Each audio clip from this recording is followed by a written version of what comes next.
আর রুমে কোনো শান্তি নাই, লুডো খেলে, এটা খেলে, ওটা খেলে, সিগারেট খাই। হ্যাঁ, কাল থেকে কোনো লুডো মুডো খেলা হবে না, ঠিক আছে? তাহলে লুডো খেলে রুমে কোনো শান্তি পাওয়া যায় না। হ্যাঁ সোহেল ভাই, একটা কথা ওই দিনকে তো আপনার আমি কই নাই, বুঝছেন নি?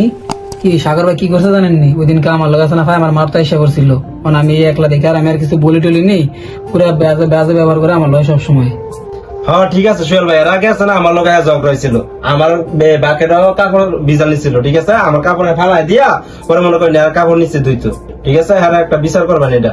এর লাগে 2 দিনের পরে পরে আমার লোক কাজে লাগে, ওর লোক কাজে লাগে, হ্যাঁ রুমের ভিতরে চাইছি কি এই লোকে মনে করেন আমার থেকে মাস 2 খানে আগে টাকা নিছিল, আমি চাইতে গেছি, আমার লোক আরো চেক দেখাইছে, অনেক রাগারাগি করছে।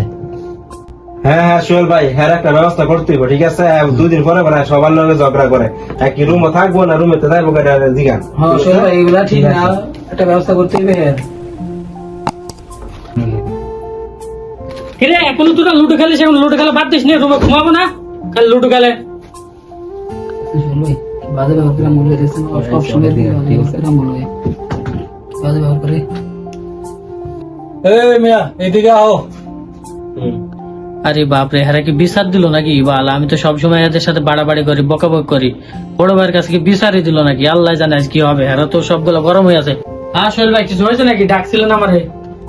আচ্ছা তুমি এদিকে এসে আমার পাশে বসো তো। এই তোমরা 3 জন যাও তো, আমি কথা বলবো ওর সাথে, যাও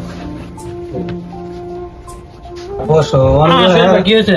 এখন হ্যাঁ 3 জনে যে বিচার দিল আমার কাছে, বিচার দেওয়ার পরে কি বলছে, তোমার তো অনেক রিপোর্ট পাইছি আমি। কি রিপোর্ট দিয়েছে হারা? শোনো, 10-12 বছর এসে এখানে বিদেশে আসছি, পোলামান মানুষ ইতানে বোঝো না, তুমি তো বুঝো একটু নাকি?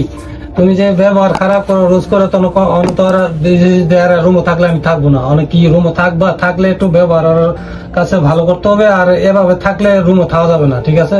একটু ভালো হোক।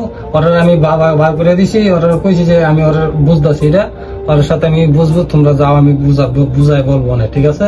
তো এখন আমি বলতেছি, ঠিক আছে, দয়া করে ওদের সাথে কোনো যাতে আর রাগারাগি না হয়। রাগারাগি করলে কিন্তু ওরা বার করে দিব, আমার কাছে বিচার দিছে। আর আমি যেহেতু অনেক দিন ধরে এই কোম্পানিতে আছি, সাবধান, আমি আজকে বইলা দিলাম যাতে আর তুই শব্দ যাতে না হয়, ঠিক আছে?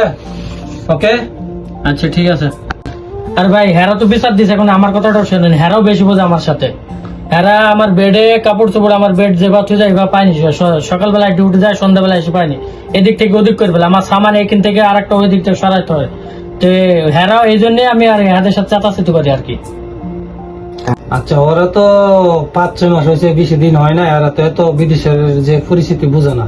তুমি তো পুরান মানুষ, এটা তো বুঝতে হবে।